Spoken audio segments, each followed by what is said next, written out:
I was gonna make this video all fancy and stuff, but honestly, I don't got time for it. I just want to get the testimony out there because God is actually doing something. He's doing something in this generation. He's doing something in men and women.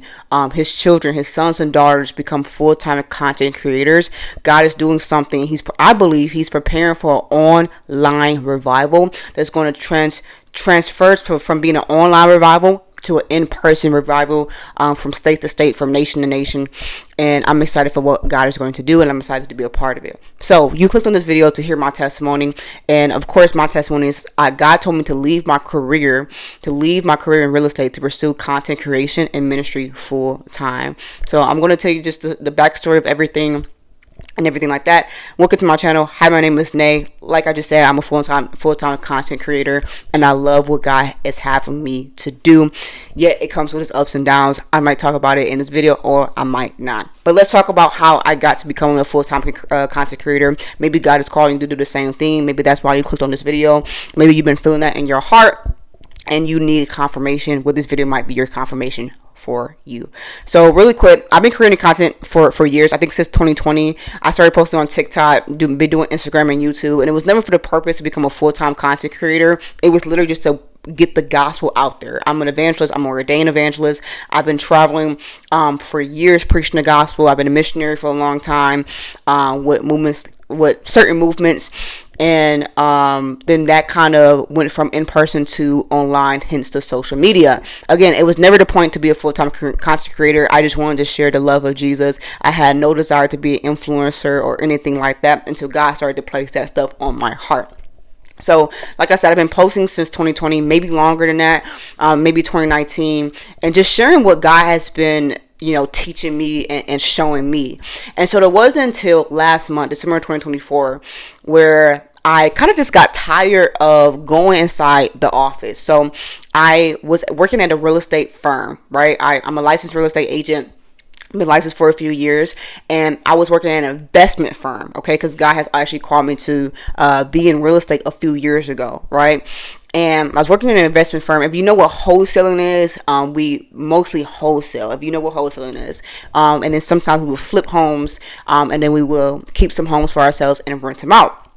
So I was an acquisition manager on the team, and I actually started working for that company. It's the Metro Detroit area. I started working for that company actually last year, and just how that story in itself is just crazy. How even God opened that door, because I got hired around the time I was actually going to give up on real estate, because I felt like God called me to real estate. I think 2021, 2022.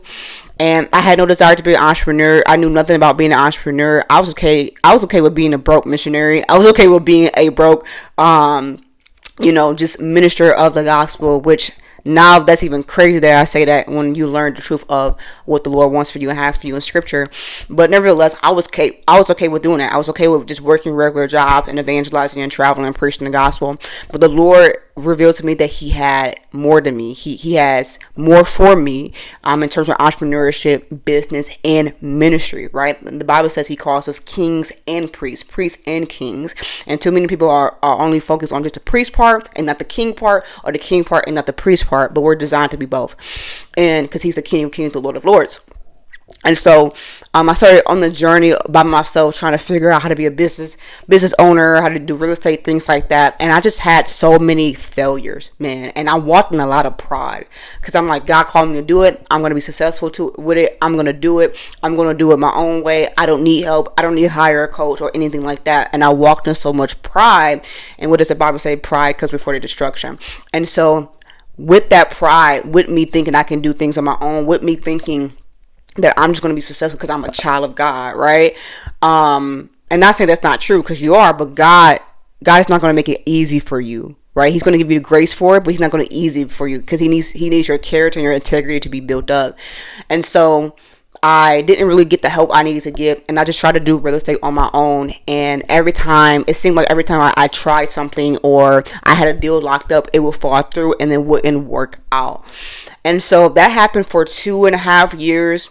And it got to a point where I'm like, dude, like, I quit. Like, I'm done with real estate. God, you told me to do real estate, but it's just not working. And I was about to go to the mortgage industry, which is still kind of real estate, but not quite, right? It's not Anyway, still kind of real estate, but nevertheless, I was about to transfer to the mortgage industry, because you can make, you still got the 9 to 5 hours, and you can make a lot of money. You're not really an entrepreneur, really. You're owned by the company essentially, but you can make kind of entrepreneurship type money. And I'm interviewed for all these mortgage companies, and one mortgage company, like, it wasn't even an interview. They just literally was trying to convince me to work for them, right? And I'm like, this is literally a 2-minute walk from my job. This is from my home at the time. And mind you, this is during the time when I was really going through a struggle financially, where my car got repossessed. My car got repossessed. That messed up my credit. I'm trying to build my credit. I'm trying to do this, and I just was not in a good financial space, right? I didn't even have my own place. I was living with my pastor at the time, paying $300 a month in rent. Like, I literally was like really struggling financially, but I knew God had more for me. And like I said, I was about to give up on real estate because it seemed like it wasn't working out. Go to the mortgage company. This company pretty much tried to convince me to work for them, and I pretty much just was going to say yes, or I did say yes. And within that same week, a friend of mine, Kevin, he's a successful real estate man in Detroit area. Almost everyone knows who he is, and we've been friends for a few years. We met through Facebook, and he's like, "Hey, like, my company has an opportunity. I think you will be great in this position. Come do an interview." And I'm like, "Man, I don't know, man. I'm about to give up on real estate. I don't think I can do this." And I go in anyway. I do the interview, and I'm like, "Bro, I have no experience. I'm talking with people that's been in real estate for 20 plus years. They're not going to give me no type of opportunity." And I left kind of just feeling like there's no opportunity here. Like, there's no way I'm about to get this job, get this opportunity. Not even a job. Just forget it. I'm just going to do the mortgage. And the very same day I was going to sign the papers to work for the mortgage company, because they gave me a few days. They said, "This is the last day you have to sign the papers so you can start working." Literally the very same day I was going to sign the papers, the last day I had to sign the papers, was the very day I get a call from my friend Kevin, and he says, "Hey, they want you to come in and start this week." Crazy, right? And it wasn't until I gave up my will, it wasn't until I became humble, where God presented this opportunity to me. And in reality, I really could have had this opportunity, but that's another story for another day.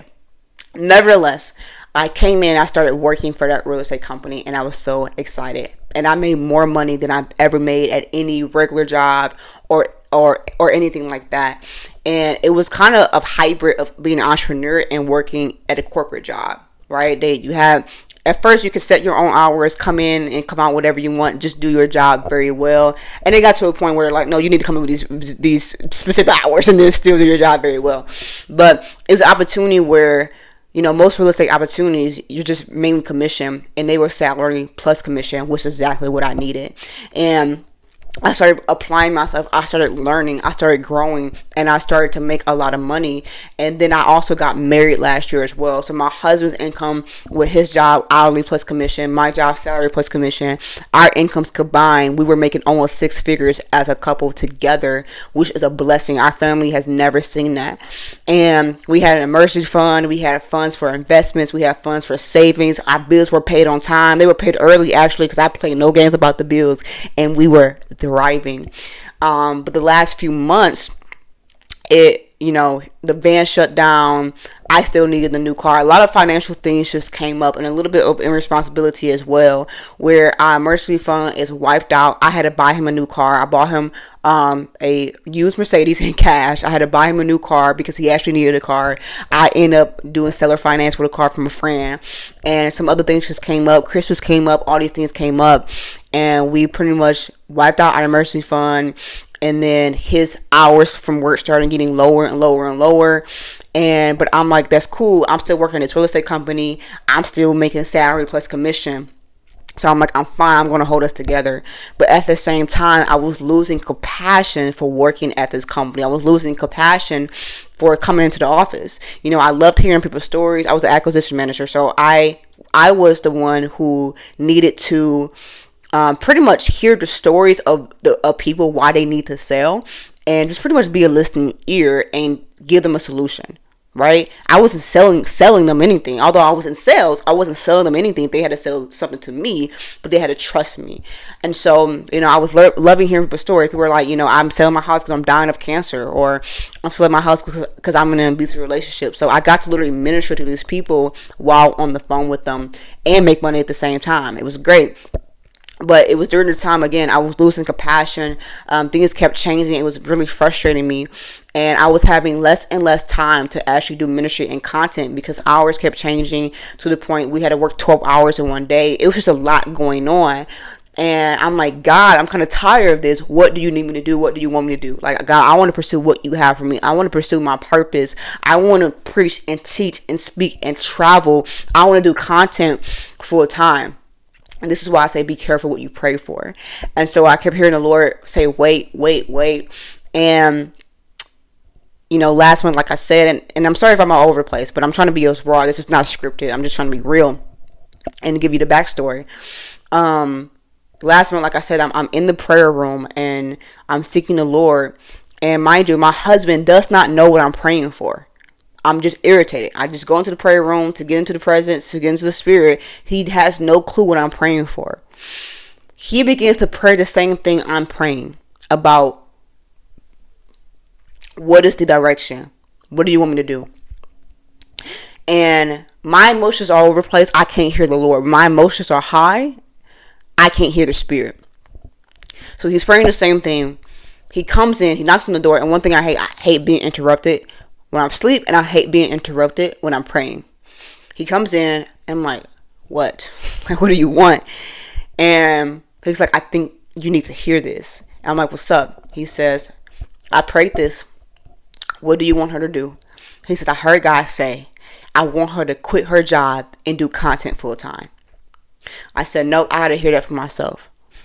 Now, it's not that I don't trust my husband. It's not that I don't trust that he hears from the Lord, because he definitely hears from the Lord. It was just that I was so worried of not having money for bills and food and things like that. And I didn't think it was wise. And I'm like, I actually still need to hear it from the Lord myself. When you ever get a prophetic word, you need to hear it from yourself, right? Or God should already be speaking that prophetic word to you. And when someone gives their prophetic word, it really should be confirmation, right? And it should align with his word. And so I'm like, I gotta hear that for myself. And I was in my emotions the whole month. And it wasn't until all of December and most of January. And it wasn't until I said, you know what, God, I pretty much surrendered. And so I kind of was half obedient. I didn't quit the job, but I went part-time to do more content. And so I was kind of half obedient because I was trying to test out the waters. Like, okay, is God really calling me this? Or maybe it's part-time, things like that. I'm trying to see confirmation. I'm getting these prophetic words and I'm seeking the Lord. I'm hearing different things. I'm like, God, you want me to do this? You gotta show me like YouTube or Instagram reels. And I'm getting all these different reels, all these different things. And I'm like, man, at this point, I don't know what to do. I'm just going to go part-time and see what happens. And see, do I feel convicted? Do I feel peace? What's going on? So God gave me favor to go part-time, but still make the same amount of money, make the same salary and the same commission, which was a blessing, okay? Working less hours, making the same money. And this was during the time, though, although that was the case, every deal I locked up was falling through. Like, I was supposed to make a certain amount of commission money in January, but every single deal I locked up fell through. Every deal I locked up, I think only one deal actually did not fall through, and it wasn't like a common deal. I kind of like helped out, but I didn't like actually close it. And so every deal I locked up fell through, and all the commission check money I was supposed to get did not happen, which was very frustrating. And I'm getting upset, but I'm like, it's okay. Like, I'm still going to work until June of 2025, and I can make more money then. And it wasn't until the last week of January, literally a month later, where God woke me up at 3 o'clock in the morning. 333 Jeremiah 33:3. Come to me, and I will show you great and mighty things which you do not know. So I go into the prayer room. I said, what's up, God? What do you got to tell me? This was that. I'm thinking he about to give me a prophetic word for America. Like, I'm feeling all geeked up. Like, God trusts me with this information. I turned no music on. I'm just silent before the Lord.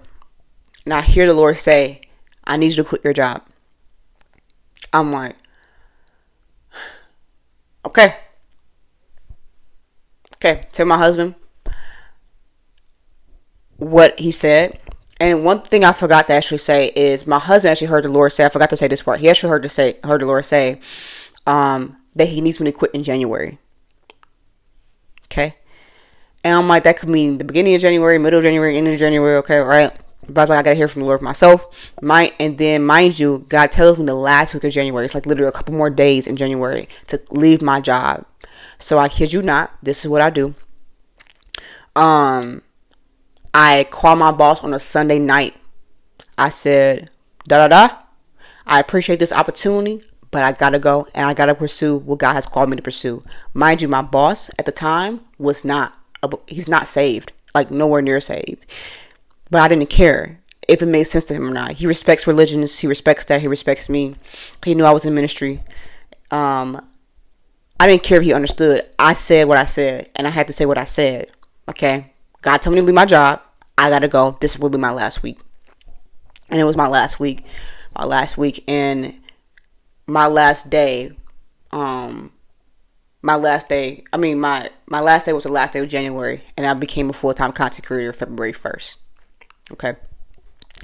And this has been one heck of a journey. The enemy has been attacking me with overthinking and procrastination. If you know me well, I don't procrastinate. It's not in my blood. I get it done. Okay.